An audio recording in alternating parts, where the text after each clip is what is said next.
MPN academy में आप सभी का हार्दिक अभिनंदन है। प्रस्तुत है बिहार इकोनॉमिक सर्वे 2022-23।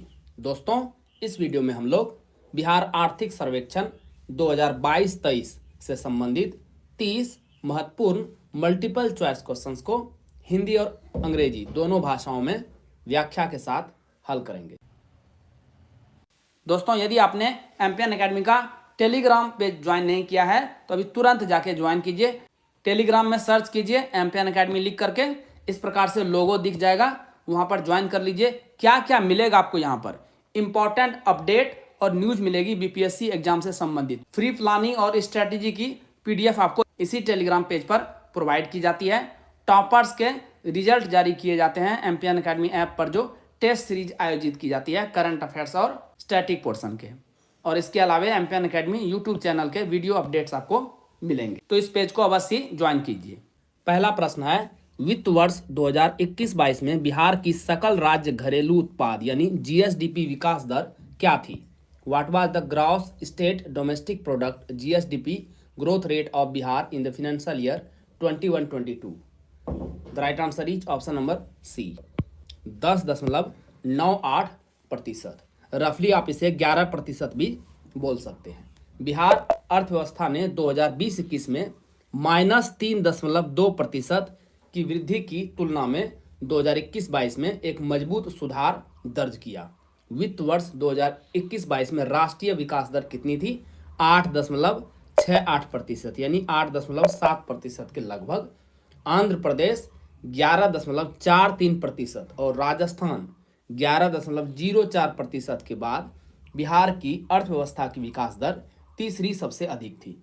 आपके मन में सवाल उठ रहा होगा कि सर, ये बिहार इकोनॉमिक सर्वे 2022-23 है, तो 2021-22 का प्रश्न क्यों देखने को मिल रहा है? दोस्तों, 2022-23 का जो वित्तीय वर्ष है वो 31 मार्च 2023 को समाप्त होगा, जो कि अभी डेट तो आया नहीं है और इसका डेटा आने में समय लगता है, इसीलिए ये एक साल पुराना डेटा आपको मैक्सिमम मिलेगा। और आने वाले एक वर्ष में जितने भी एग्जाम होंगे तो प्रश्न आपको 2021-22 के ही डेटा से मिलेगा। 2011-12 के स्थिर मूल्य पर 2021-22 में बिहार का सकल राज्य घरेलू उत्पाद यानी जीएसडीपी क्या था? What was the gross state domestic product GSDP of Bihar in 21-22 at constant prices? The right answer is option number B, 4,28,065 crore रुपये। वित्त वर्ष 2021-22 में बिहार की जीएसडीपी मौजूदा कीमतों पर यानी करंट प्राइसेस पर कितनी थी? 6,75,448 करोड़ रुपये। बिहार का शुद्ध राज्य घरेलू उत्पाद यानी एनएसडीपी 2021-22 में 2011-12 के स्थिर मूल्य पर कितनी थी? 3,82,274 और मौजूदा कीमतों पर यानी करंट प्राइसेस पर कितनी थी? 6,14,431 करोड़। दोस्तों, यहाँ पे करोड़ होगा, ध्यान रखिएगा, इसे पीडीएफ में अपडेट कर दिया जाएगा। वित्त वर्ष 2021-22 में बिहार की प्रति व्यक्ति जीएसडीपी कितनी रही? What was the per capita GSDP of Bihar in financial year 21-22? दोस्तों, इसमें आपको कांस्टेंट प्राइसेस नहीं लिखा हुआ है, तो इसे आप करंट प्राइसेस पर मानिए। तो पूरे भारत में जो यह आंकड़ा था वह था 1.5 लाख प्रति व्यक्ति, जबकि बिहार में कितना था? Option number C, 54,383। वित्त वर्ष 2021-22 में बिहार की प्रति व्यक्ति जीएसडीपी मौजूदा कीमतों यानी करंट प्राइसेस पर 54,383 थी, जबकि 2011-12 के अस्थिर मूल्य पर यह कितनी थी? 34,465। और ये जो डेटा दिया गया है वो नेट स्टेट डोमेस्टिक प्रोडक्ट यानी एनएसडीपी का है, जिसमें बिहार का कितना था? 30,779 और ओवरऑल इंडिया का कितना? 91,481। तो परसेंटेज निकालेंगे बिहार डिवाइडेड बाय इंडिया, तो वो आएगा 33.7। बिहार के निम्न में से किस जिले की प्रति व्यक्ति जीएसडीपी बिहार में सबसे कम थी? विच of the following districts of Bihar had the lowest per capita GSDP in Bihar? The right answer is option number D, Sheohar. बिल्कुल सिमिलर प्रश्न आपको 68वीं बीपीएससी प्रीलिम्स एग्जाम में देखने को मिला था। 2020-21 में प्रति व्यक्ति जीएसडीपी के लिए 38 जिलों की रैंकिंग के संबंध में तीन सबसे समृद्ध जिले कौन कौन से हैं? एक है पटना, दूसरा है बेगूसराय और तीसरा है मुंगेर। जबकि तीन सबसे कम विकसित जिले हैं शिवहर, दूसरे नंबर पर अररिया और तीसरे नंबर पर सीतामढ़ी। जिन स्टूडेंट्स को 69वीं बीपीएससी प्रीलिम्स एग्जाम के लिए करंट अफेयर्स का पीडीएफ चाहिए, उसके बारे में जानकारी यहाँ पर दी जा रही है। लेकिन आइए सबसे पहले यह जानते हैं कि एमपीएन एकेडमी नहीं कोविड के प्रारंभिक परीक्षा से टेली से पहले कुल 7 घंटे में इसे करंट अफेयर्स 30 से 30 प्रश्न और रीजनिंग के भी 10 प्रश्न आपको मिलते हैं दोस्तों। और एमपीएन एकेडमी ऐप डाउनलोड बहुत ही मामूली GSDP in the financial year 21-22। The right answer is option number B 21.2%।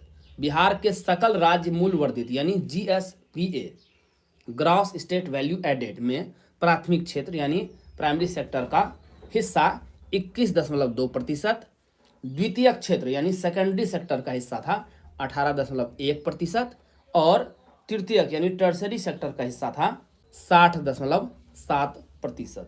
और ये 2017-18 का फिगर है, तो आप देख सकते हैं कि 5 सालों में कितना परिवर्तन हुआ है। 2011-12 के अस्थिर मूल्य पर वित्त वर्ष 2021-22 में बिहार के तृतीयक क्षेत्र यानी टर्सरी सेक्टर की विकास दर क्या थी? What was the growth rate of tertiary sector of Bihar in financial year 21-22 at constant prices? The right answer is option number D 13.3%। 2021-22 के दौरान निरंतर मूल्य पर बिहार में क्षेत्रीय विकास की दर कितनी थी? 9.6% थी प्राइमरी सेक्टर की विकास दर। सेकेंडरी सेक्टर की विकास दर थी 3.8% और टर्सरी सेक्टर की विकास दर थी 13.3%। आप इंडिया से कंपेयर कीजिए तो प्राइमरी सेक्टर की विकास दर थी 4.1%, देखिए डबल से भी ज़्यादा है। सेकेंडरी सेक्टर की विकास दर थी 10.2% और बिहार यहीं पर पिछड़ गया, काफ़ी कम। और टर्सरी सेक्टर में इंडिया की विकास दर थी 8.4, बिहार इससे काफ़ी ज़्यादा है। सितंबर 2021 और सितंबर 2022 के बीच बिहार में समग्र वार्षिक सीपीआई यानी उपभोक्ता मूल्य सूचकांक मुद्रास्फीति दर क्या थी? What was the overall annual CPI consumer price index inflation rate in Bihar between September 2021 and September 2022? The right answer is option number B 9.7%। ये फिगर है यहाँ पर देखिए 9.7%। राष्ट्रीय स्तर पर 12% की तुलना में 2021-22 के दौरान ग्रामीण विकास में मुद्रास्फीति की दर 9.3% थी। हालांकि शहरी क्षेत्रों में बिहार ने समग्र भारत 12.2% के इतना ही मुद्रास्फीति दर का अनुभव किया। आंध्र प्रदेश ने उच्चतम मुद्रास्फीति दर 14.2% दर्ज की। इसी अवधि के दौरान भारत की समग्र मुद्रास्फीति दर कितनी थी? 12.1%। रूरल और अर्बन दोनों को मिला देंगे तो। वित्त वर्ष 2021-22 में बिहार सरकार द्वारा कुल कितना व्यय किया गया? The total expenditure by the Bihar government in financial year 21-22 was? The right answer is option number ए 1.93 लाख करोड़ रुपये। राज्य सरकार द्वारा 2021-22 में कुल व्यय 1,93,123 करोड़ रुपये किया गया, जो 2020-21 के व्यय से 27,487 करोड़ रुपये अधिक है। इनमें से 1,59,000 करोड़ रुपये राजस्व व्यय और 0.34 लाख करोड़ रुपये पूंजीगत व्यय था। वित्त वर्ष 2021-22 में बिहार का राजस्व घाटा यानी रिवेन्यू डिफिसिट कितना था? What was the revenue deficit of Bihar in the financial year 21-22? The right answer is option number ए 422 करोड़ रुपये। और ये प्रतिशत में देखेंगे जीएसडीपी का वो था 0.1%। राजस्व खाते में प्राप्तियां 23.9% बढ़कर 1,58,797 करोड़ रुपये हो गई, जबकि इसी खाते में व्यय 14.1% बढ़कर 1,59,220 करोड़ रुपये हो गया। इसका नतीजा क्या हुआ? राज्य सरकार 2020-21 में 11,325 करोड़ रुपये से 2021-22 में सिर्फ 422 करोड़ रुपये के राजस्व घाटे को ला सकी। और कितना रिडक्शन हो गया? 96.3% घट गया राजस्व घाटा। इसके अलावा राज्य सरकार ने बढ़े हुए पूंजीगत व्यय पर ध्यान देना जारी रखा, जो 29.4% बढ़कर 33,903 करोड़ रुपये हो गया। तो देखिए, कोविड से पहले बिहार रिवेन्यू सरप्लस स्टेट था और 2022-23 में भी ये रिवेन्यू सरप्लस स्टेट बन जाएगा, माइनस में चली जाएगी रिवेन्यू डिफिसिट। वित्त वर्ष 2021-22 में बिहार का सकल राजकोषीय घाटा कितना रहा? What was the gross fiscal deficit of Bihar in the financial year 21-22? The right answer is option number B, 3.8%। सकल राजकोषीय घाटा जीएसडीपी के प्रतिशत के रूप में 2020-21 में 4.8% कितना था? 29,827 करोड़ रुपये से घटकर 2021-22 में 3.8% अमाउंट में देखेंगे 25,551 करोड़ रुपये हो गया।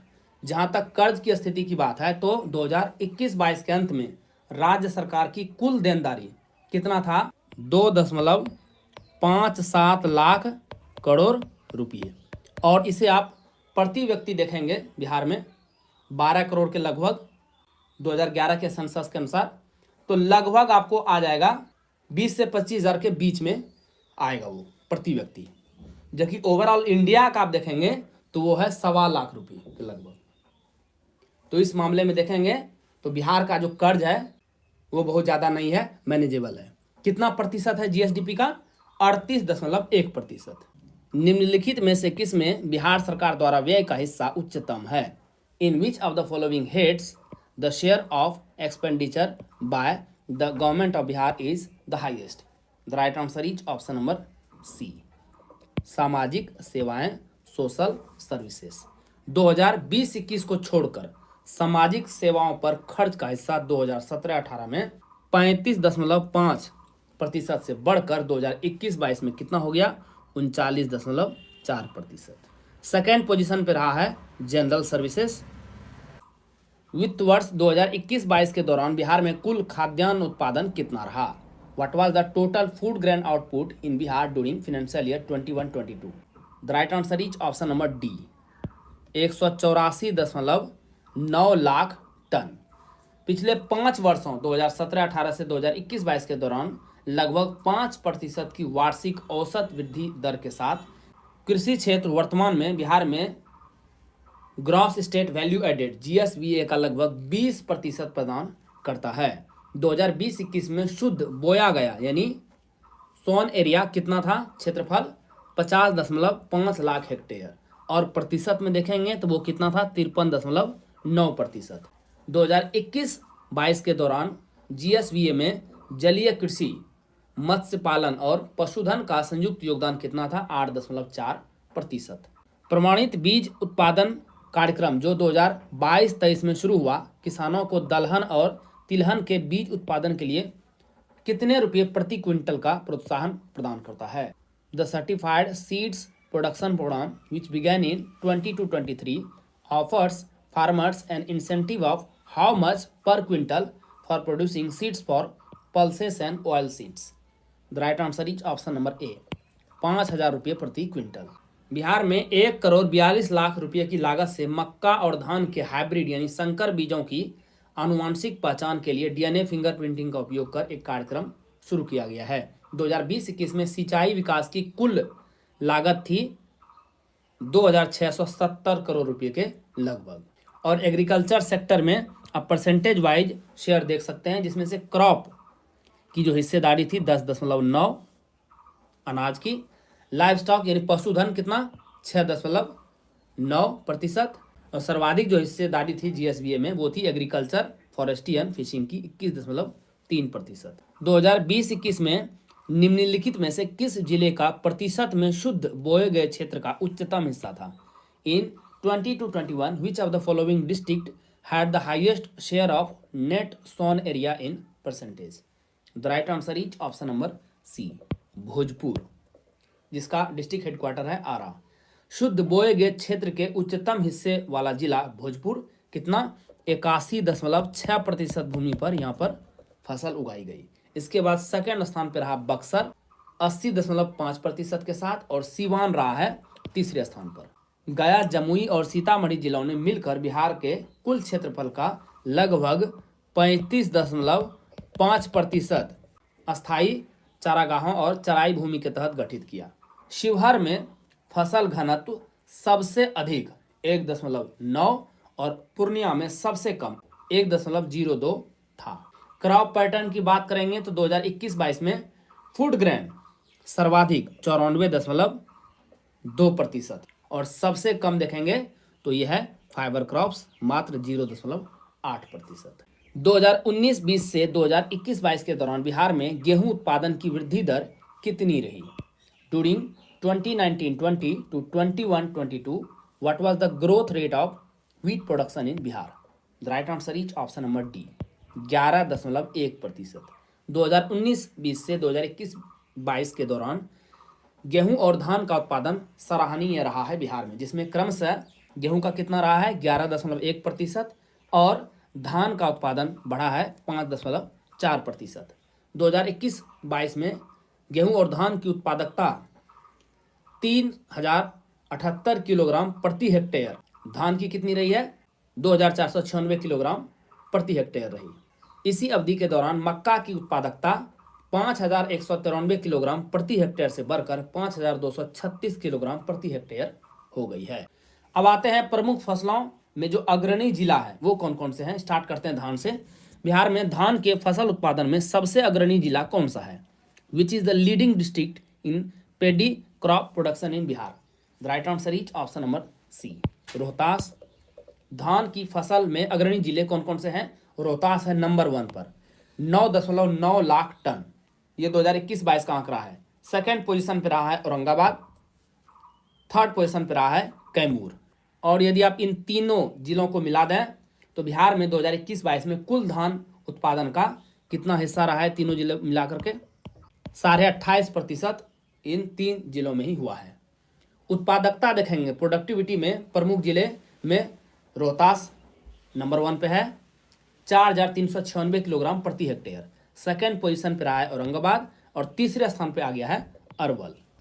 निम्नलिखित में से कौन गेहूं उत्पादकता के मामले में शीर्ष 3 सबसे अग्रणी जिलों में से नहीं है? Which of the following is not among the top 3 leading districts in terms of wheat productivity? ध्यान रखिएगा, प्रोडक्शन नहीं पूछा जा रहा है, प्रोडक्टिविटी पूछा जा रहा है, उत्पादकता पूछा जा रहा है प्रति हेक्टेयर में। तो इसका सही जवाब हो जाएगा ऑप्शन नंबर ए, रोहतास नहीं है टॉप 3 में। 2021-22 में उत्पादकता की दृष्टि से देखेंगे तो पश्चिम चंपारण रहा है नंबर 1 पे 4904 किलोग्राम प्रति हेक्टेयर। दूसरे स्थान पे रहा है खगड़िया और तीसरे स्थान पे रहा है बेगूसराय। जबकि उत्पादन में देखेंगे तो नंबर 1 पे रहा है रोहतास, सेकेंड स्थान पे रहा है कैमूर और तीसरे स्थान पे रहा है पश्चिम चंपारण। और तीनों जिलों को मिला देंगे तो कुल धान का उत्पादन जो हुआ है 21% इन्हीं 3 जिलों में हुआ है। बिहार में मक्का उत्पादन में सबसे अग्रणी जिला कौन सा है? Which is the leading district in maize production in Bihar? The right answer is option number B, Katihar. 2021-22 में उत्पादन स्तर के अनुसार मक्का मुख्य रूप से कटिहार कितना lakh ton? 6.5 lakh ton. Second position पर रहा है पूर्णिया और तीसरे स्थान पर रहा है खगड़िया। मक्का के लिए उच्चतम उत्पादकता देखेंगे, प्रोडक्टिविटी देखेंगे तो अररिया है नंबर 1 पे 8361 किलोग्राम प्रति हेक्टेयर। इसके बाद सेकेंड पोजीशन पर रहा है पूर्णिया और तीसरे स्थान पर रहा है कटिहार। निम्नलिखित में से कौन दलहन उत्पादन के मामले में शीर्ष 3 सबसे अग्रणी जिलों में नहीं है? Which of the following is not among the top 3 leading districts in terms of pulse production? The right answer is option number C, Jehanabad नहीं है। 2021-22 में दलहन उत्पादन के लिए अग्रणी जिले कौन कौन से हैं? नंबर 1 पे है पटना 0.58 लाख टन।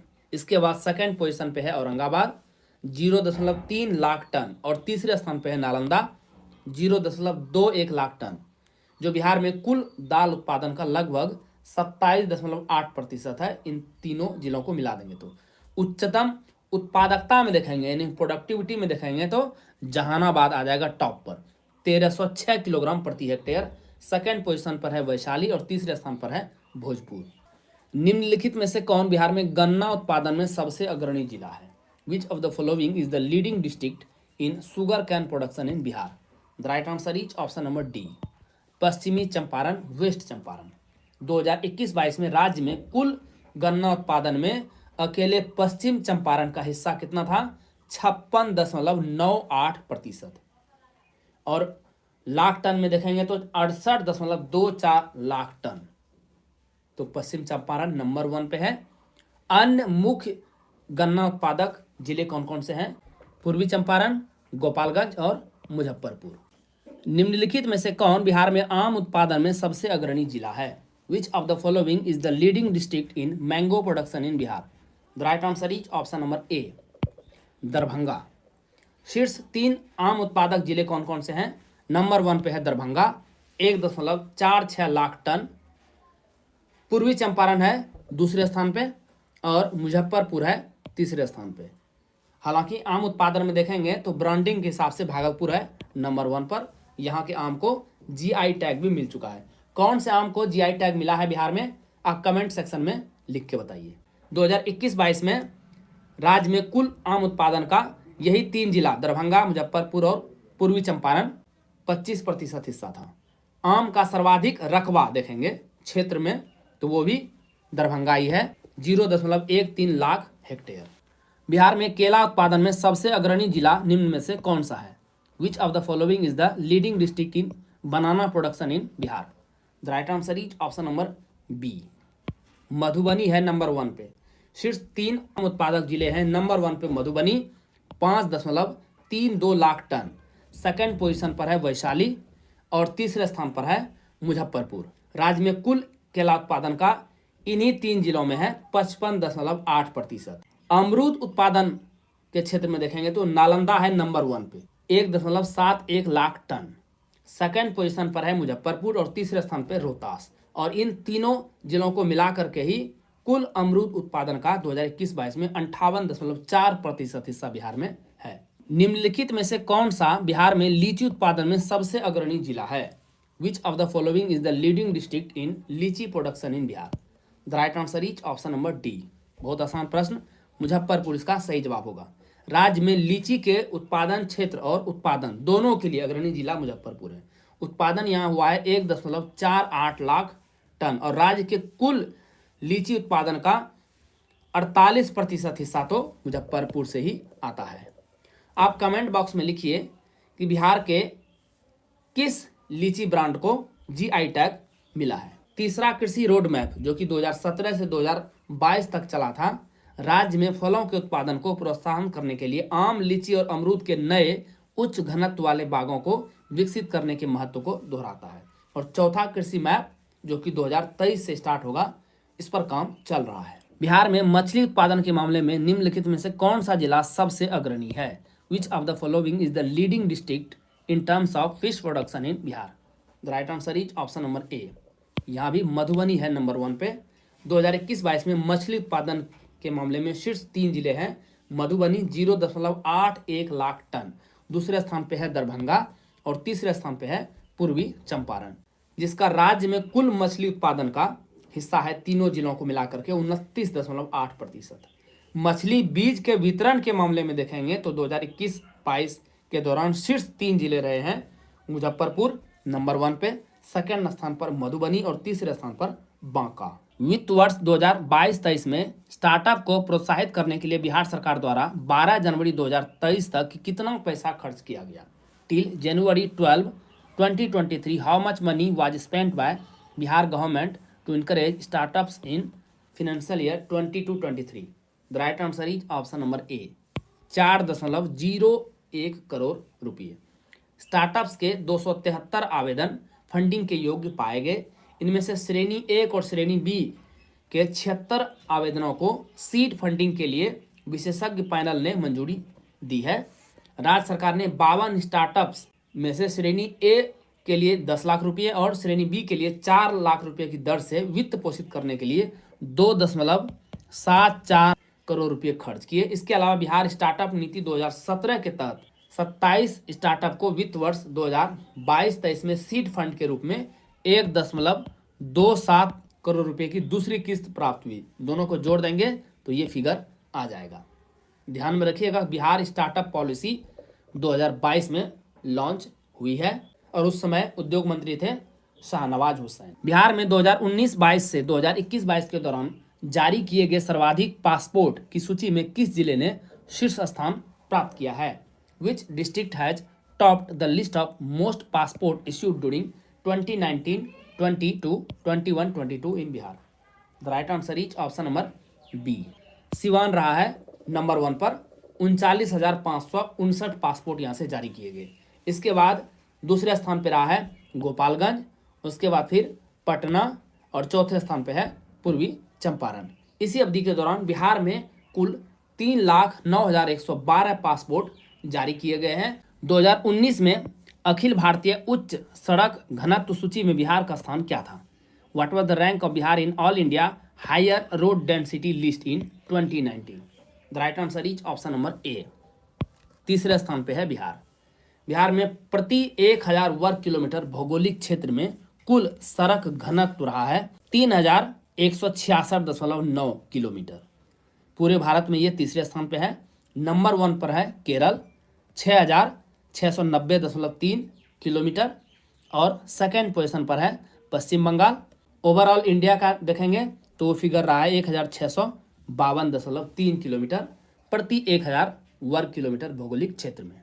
वित्त वर्ष 2019-20 में बिहार में औद्योगिक क्षेत्र के जीवीओ यानी सकल मूल्य उत्पादन में जीवीए यानी सकल मूल्य वर्धित का अनुपात क्या है? What is the ratio of GVA gross value added to GVO gross value output of industrial sector in Bihar in the financial year 2019-20? The right answer is option number A, 9.4%। जबकि हिमाचल प्रदेश 27.7% के साथ राज्य की सूची में सबसे टॉप पर है। राज्यवार तुलना से पता चला है कि बिहार ने देश के कुल जीवीए का मात्र 0.5% योगदान दिया है। भारत में 4 राज्यों को देखेंगे, गुजरात, महाराष्ट्र, ओडिशा और तमिलनाडु। इसने भारत की कुल अचल संपत्ति का 94.4% नियंत्रित किया। देश के कुल अस्थिर पूंजी निर्माण में बिहार का हिस्सा रहा है मात्र 0.4%, जबकि 2019-20 में देश की कुल कार्यशील पूंजी में बिहार की हिस्सेदारी रही है 0.6%। वित्त वर्ष 2021-22 के दौरान बिहार में कुल चीनी उत्पादन कितना था? What was the total sugar production in Bihar during the financial year 21-22? The right answer is option number B, 45.6 lakh quintal. और रिकवरी दर कितनी रही थी? 9.6%। बिहार में 2 सबसे महत्वपूर्ण कृषि आधारित उद्योग हैं, ध्यान रखिएगा, चीनी और डेयरी क्षेत्र। बिहार में 2021-22 में 2.41 लाख हेक्टेयर सकल फसल क्षेत्र में गन्ने की खेती की जाती है। 2021-22 में बिहार की 9 चालू चीनी मिलों में गन्ने की पेराई की मात्रा 460 लाख क्विंटल से बढ़कर 473 लाख क्विंटल हो गई है। दोस्तों, जैसा कि बताया गया है, इस वीडियो लेक्चर का पीडीएफ आपको अंग्रेजी और हिंदी दोनों भाषाओं में अलग अलग एमपीएन एकेडमी ऐप पर फुल डिस्क्रिप्शन के साथ मिल जाएगी। दोस्तों, इन पीडीएफ के सहारे आप इस आधे घंटे के वीडियो लेक्चर को आसानी से 5 से 6 मिनट में रिवाइज कर पाएंगे, जिससे आपका बहुत सारा समय बचेगा, जिसे आप स्टैटिक पोर्शन पर लगा सकते हैं। This is very very important. दोस्तों, एमपीएन एकेडमी ऐप का लिंक आपको इस वीडियो के डिस्क्रिप्शन बॉक्स और पिन कमेंट सेक्शन में मिल जाएगा। चलिए अंतिम प्रश्न को हल करते हैं। बिहार में वर्तमान में कितने दुग्ध उत्पादक संघ कार्य कर रहे हैं? How many milk producing unions are functional in Bihar at present? The right answer is option number C, 9। पिछले कुछ वर्षों में संघों और परियोजनाओं के गठन के माध्यम से बिहार राज्य दुग्ध सहकारी संघ लिमिटेड यानी कॉम्फेड ने बिहार और झारखंड के विभिन्न जिलों में दुग्ध उत्पादकों का एक नेटवर्क स्थापित किया है। वर्तमान में बिहार में 9 और झारखंड में 3 संघ कार्य कर रहे हैं। तो कॉम्फेड के अंदर कितने आ गए? कुल 12 संघ। दैनिक दुग्ध संग्रह आंकड़े 2017-18 में 1627,000 किलोग्राम से 2021-22 में 1228,000 किलोग्राम तक गिरावट का संकेत दे रहे हैं, यानी मिल्क प्रोडक्शन है बिहार में घटा है। पिछले 5 वर्षों में देखेंगे तो 2018-19 में सर्वाधिक थी 1931,000 किलोग्राम प्रतिदिन। अभी वर्तमान में फिगर 2021-22 में कितना हो गया है? 1228,000 किलोग्राम प्रतिदिन का। दोस्तों, इसी के साथ बिहार करंट अफेयर्स के इस विशेष संस्करण को समाप्त करने की आपसे इजाजत चाहूंगा।